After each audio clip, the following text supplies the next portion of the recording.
Hello, aloha from Florida.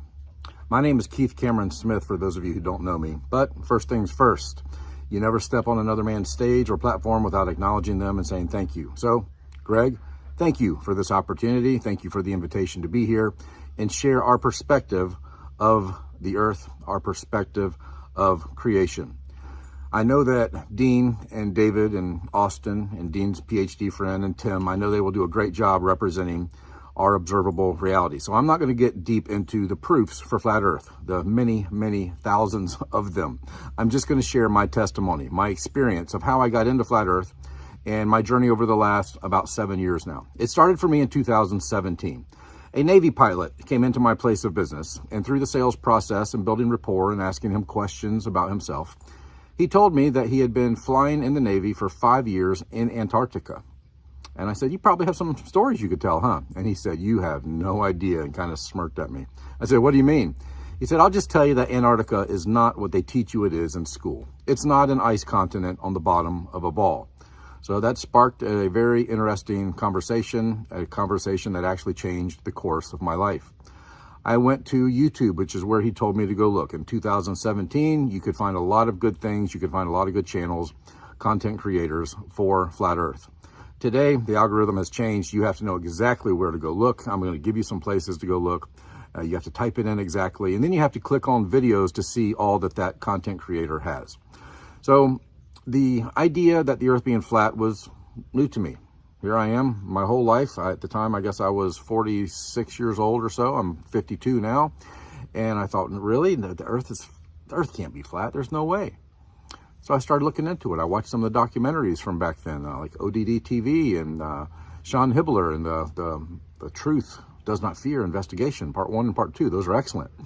But I said, well, what about this? And what about this? And what about this? You know, it's totally normal, totally typical to have a whole bunch of questions when you first hear that the earth might be flat and stationary.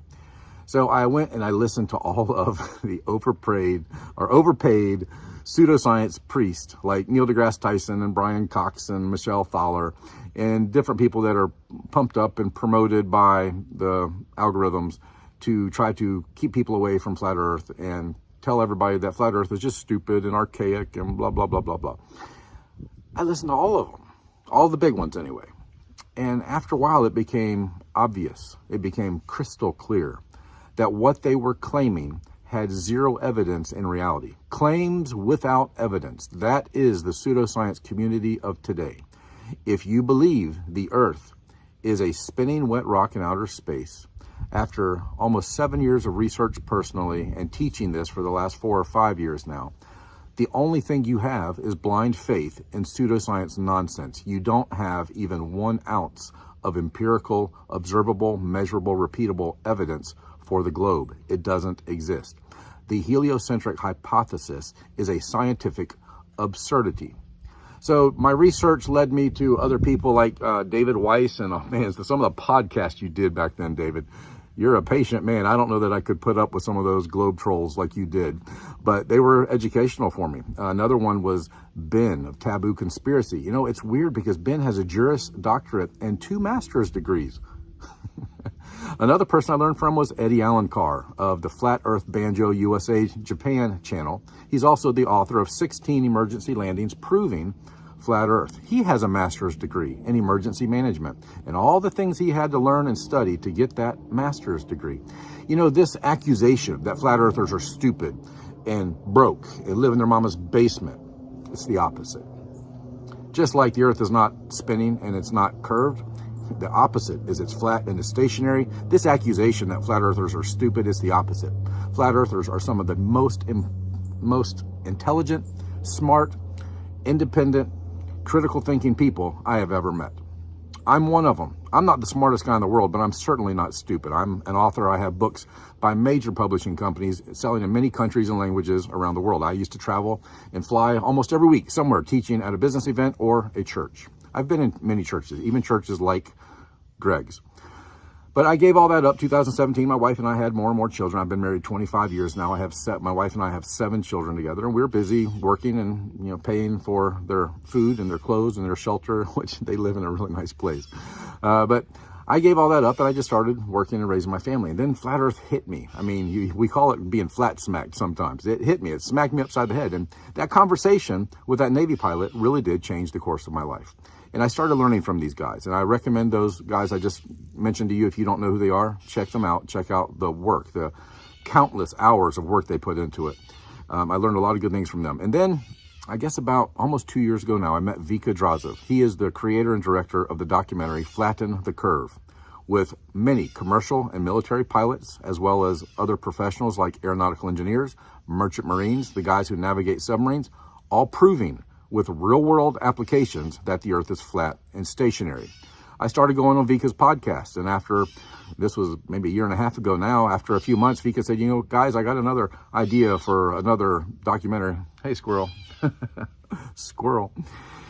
And, that happens down the rabbit hole. The rabbit hole has a lot of rabbit trails, and sometimes you see a squirrel or something else. But anyway, life is good. Vika said, hey, I got this idea for this new documentary. Keith, would you like to be in it? And he told me what it was. I said, yeah, I would love to be in it. So I had gained enough knowledge at that point to communicate clearly that the Earth is an enclosed electrical, topographical, stationary plane. And his idea was for the new documentary. It's called The Mechanical Realm. If you haven't seen it yet, it should be, by the time of this debate, it should be free everywhere.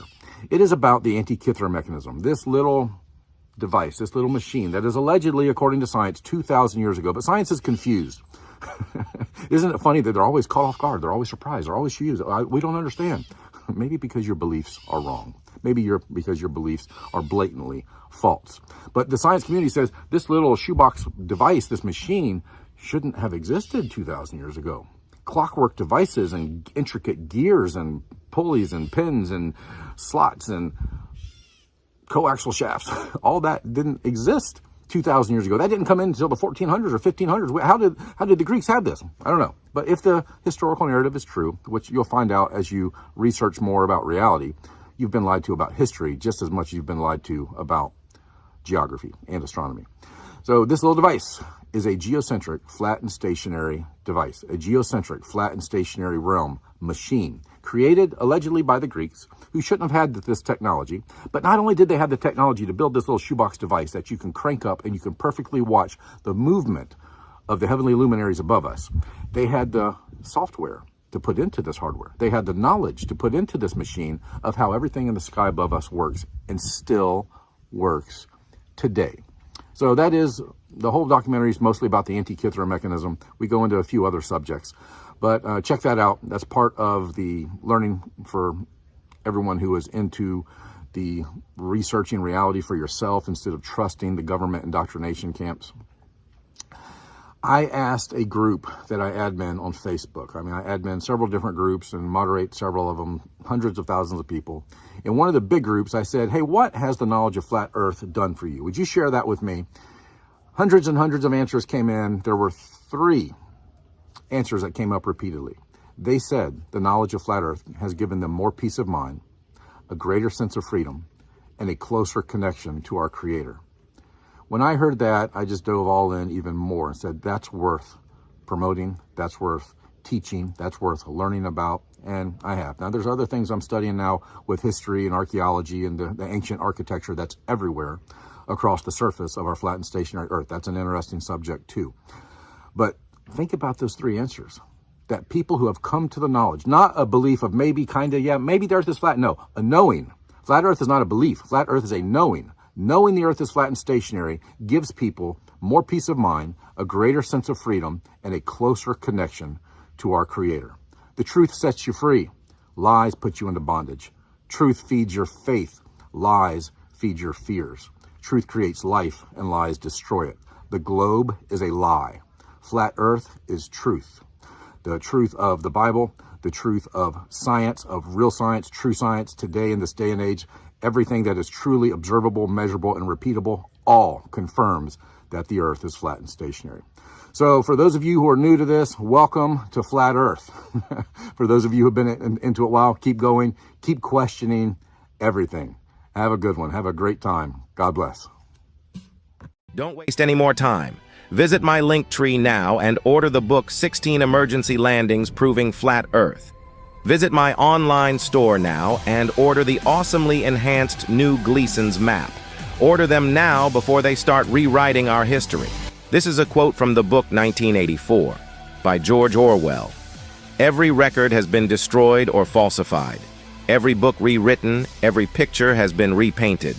Every statue and street building has been renamed. Every date has been altered. And the process is continuing day by day and minute by minute. History has stopped.